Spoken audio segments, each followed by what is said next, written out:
For any assignment-related queries, call us at +1 678 648 4277. You can mail us at support@solidworksandmenthelp.com or reach us at https://www.solidworksassignmenthelp.com. Problem 1. 1.1 For the W18x50 section shown at the right, verify the values given for the mass/length, the cross-sectional area, and the two moments of inertia. Note that moment of inertia, xx, refers to the moment of inertia about the xx axis, what we have labeled I.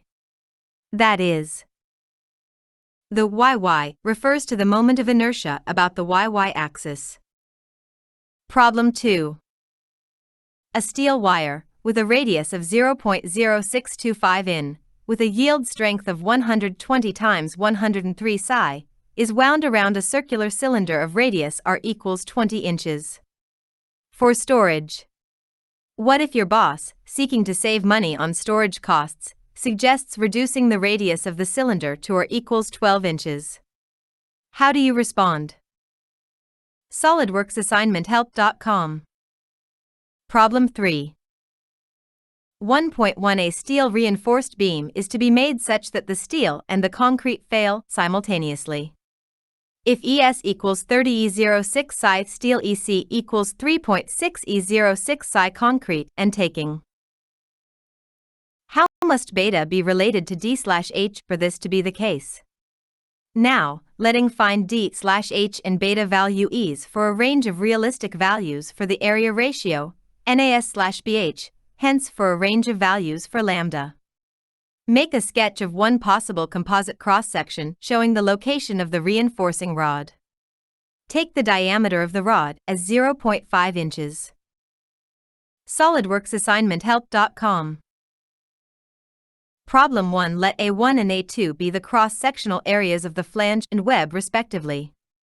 Then we can compute, with the dimensions give, the total area, the weight per unit length, given the weight density of steel, and the moments of inertia using the parallel axis theorem. SolidworksAssignmentHelp.com. Problem 2. From sigma equals mby/I and mb equals ei/ρ, we get that sigma y equals ey/ρ. So we have.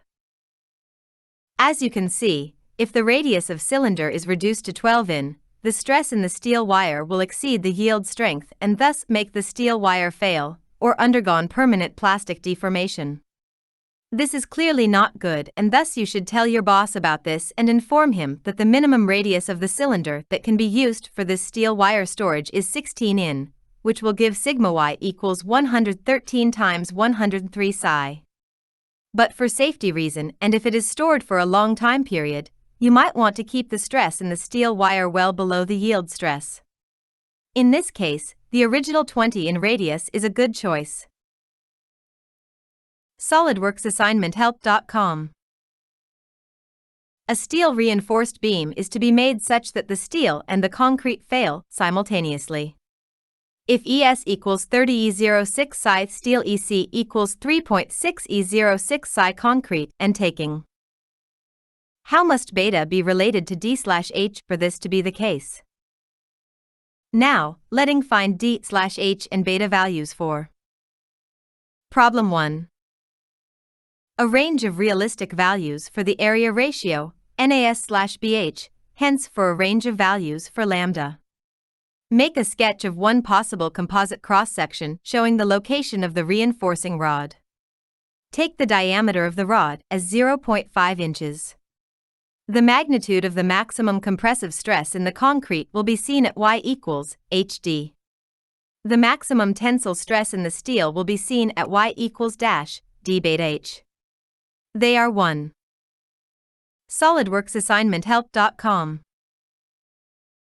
If the steel and concrete are to fail at the same bending moment, then the maximum tensile stress in the steel must be 10 times the maximum compressive stress in the concrete.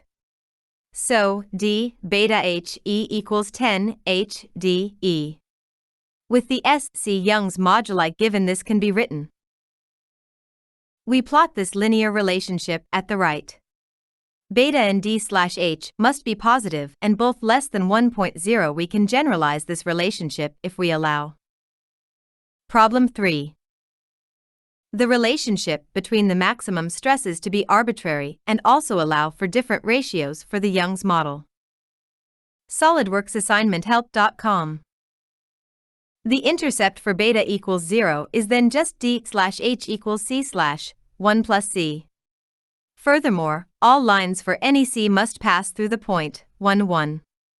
We show a shaded region which would include all plots for 1/3. See, now we join with the above relationship the requirement that follows from force equilibrium in the direction of the axis of the beam.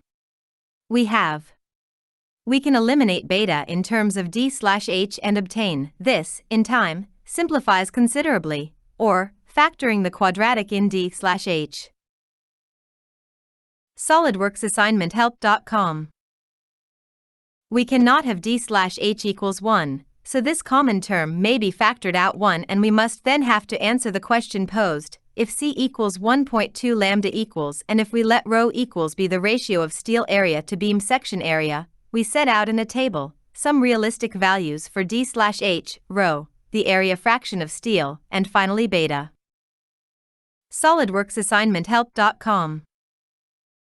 We see the percent area of steel is about 2% in all cases.